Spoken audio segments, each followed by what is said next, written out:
everyone, I'm Sudi and I'm here to talk to you all about teaching English abroad as a non-native speaker of English, especially for my Indian friends. Just to introduce myself, I'm Sudi, Sudipta Goswami from a very small town in West Bengal, and I am a teacher by passion. I have always wanted to become a teacher because I love meeting people, I love traveling, and I wanted, to connect with more people to help them find their answers. I have done my TEFL and TESOL certifications back in 2017 and also completed my B.Ed.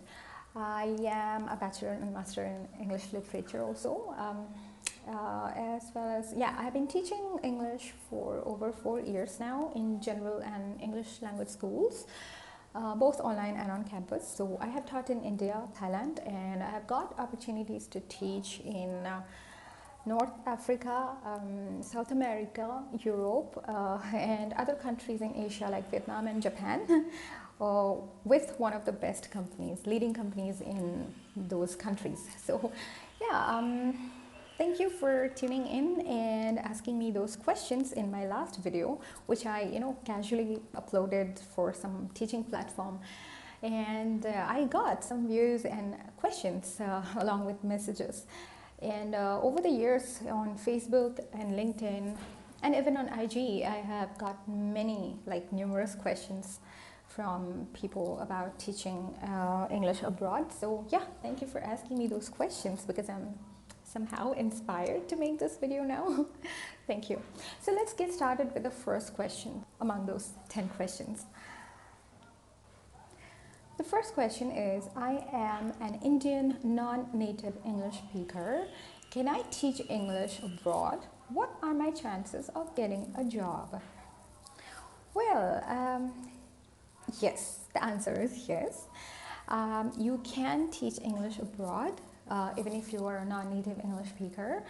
And your chances of getting a job depends on how much are you willing to be patient and persistent and put in effort. And obviously you need to be passionate about it. It's not like, I just want to travel. So for traveling, the easiest way is to teach, and let me do the certification. And if I don't get it, I have other options which I can look into. So if you think like that, you might not get it. But for me, I left myself with no option. So that's the best way, I would say that's the best way to get started, to leave yourself with no option and to be passionate about it.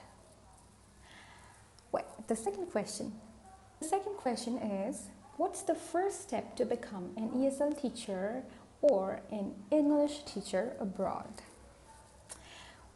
Yeah, so the first step is to take the certification. First, ask yourself, do you really want to do it? How much you enjoy teaching, meeting new people, traveling to different places? How flexible are you to go to a new place, And it's not just one country you would go.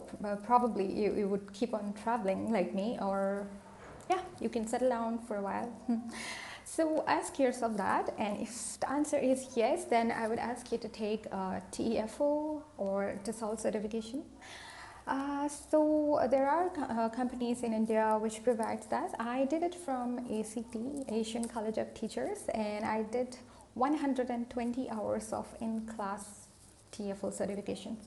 So I would say, don't go for those blended programs, because of COVID, I don't know if it's all online or blended.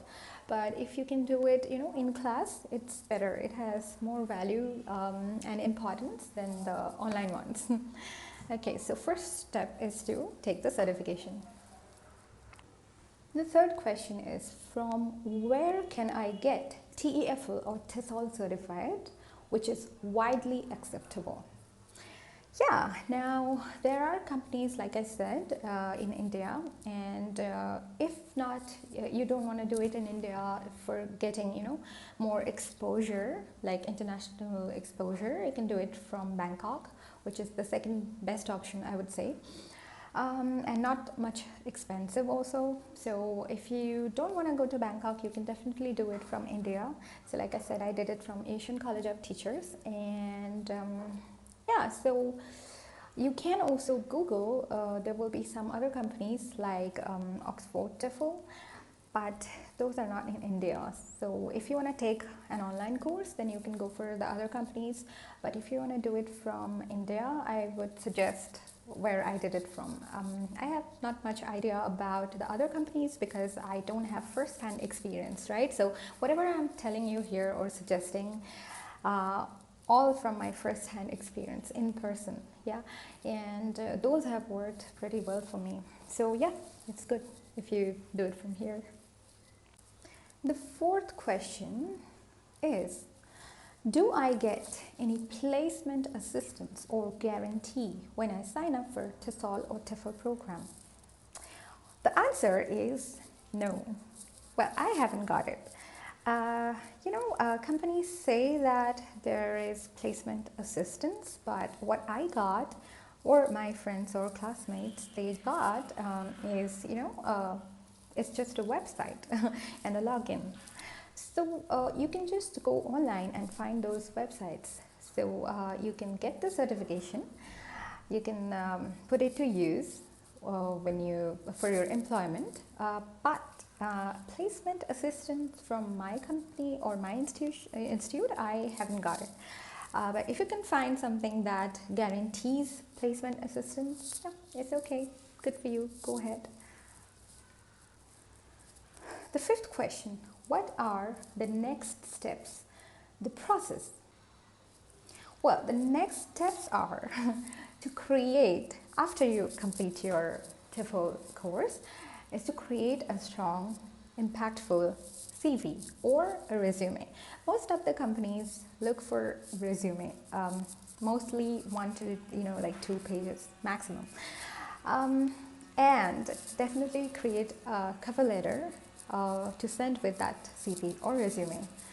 You should not really send a CV or resume without a cover letter.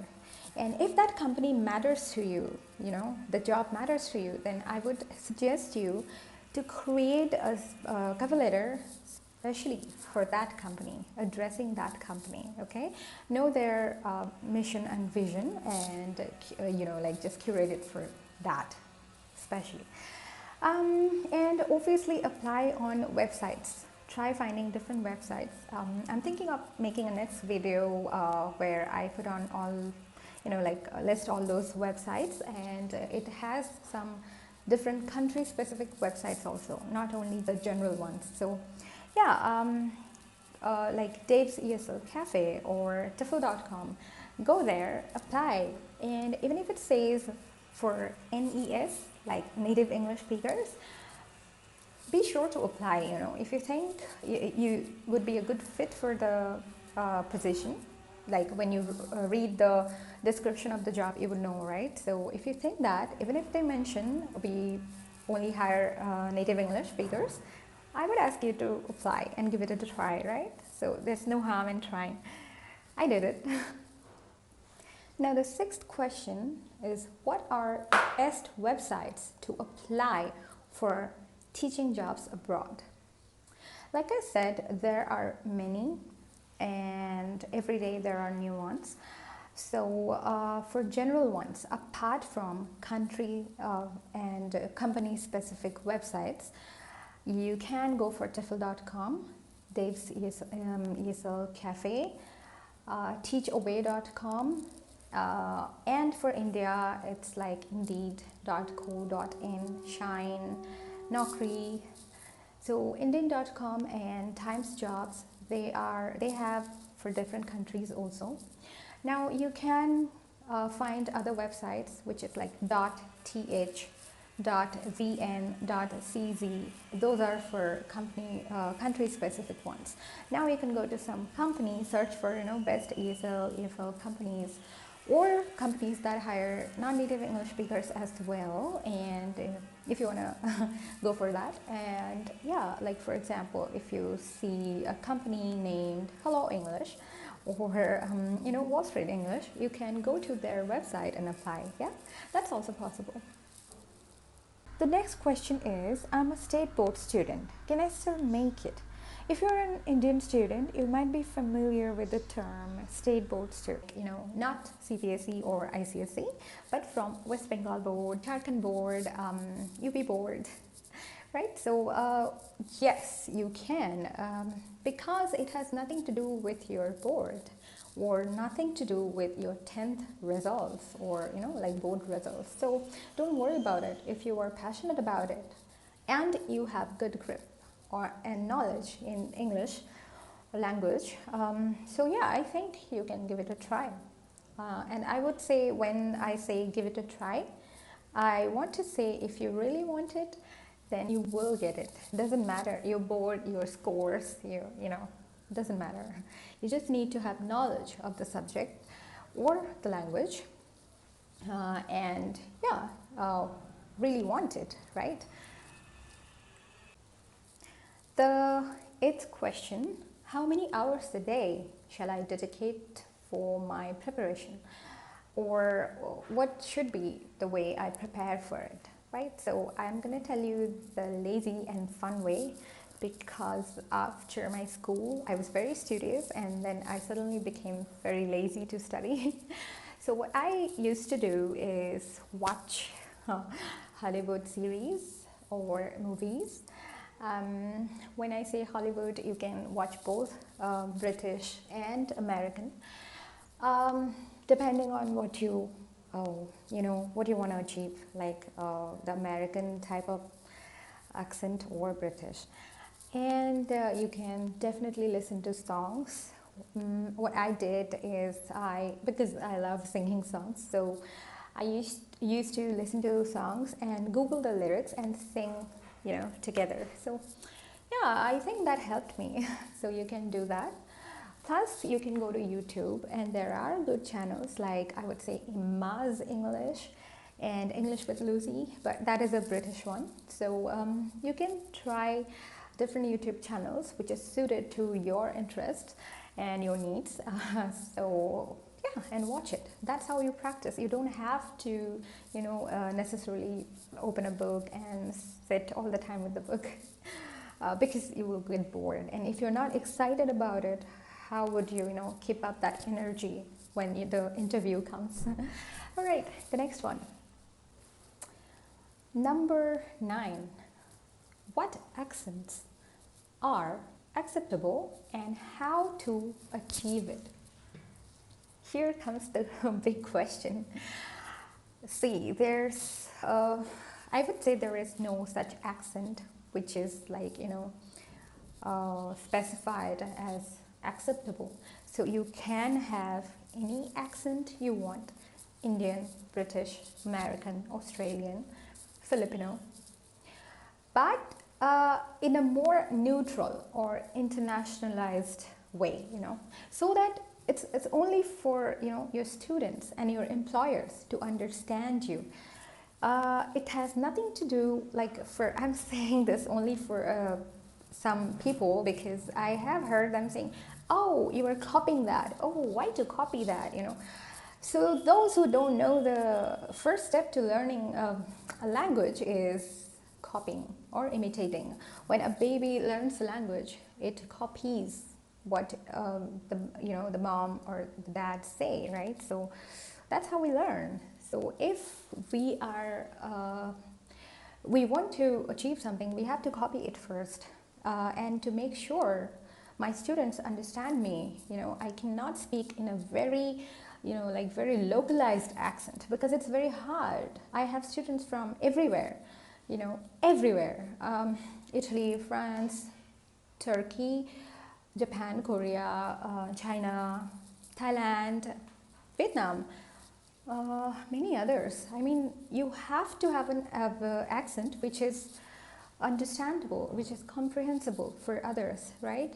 You cannot go and ask, talk or ask in a very, very strong accent. They won't understand, and they won't be interested in your class if they don't understand you. That's easy, right? And when you get international exposure, like you go abroad and work with, like I have worked with all native English speakers, mostly from America, others were from UK, and one from Canada. Oh yeah, another one from Australia. So what happens is you don't pick one, but you kind of become neutral while talking to them. It has nothing to do with faking and copying.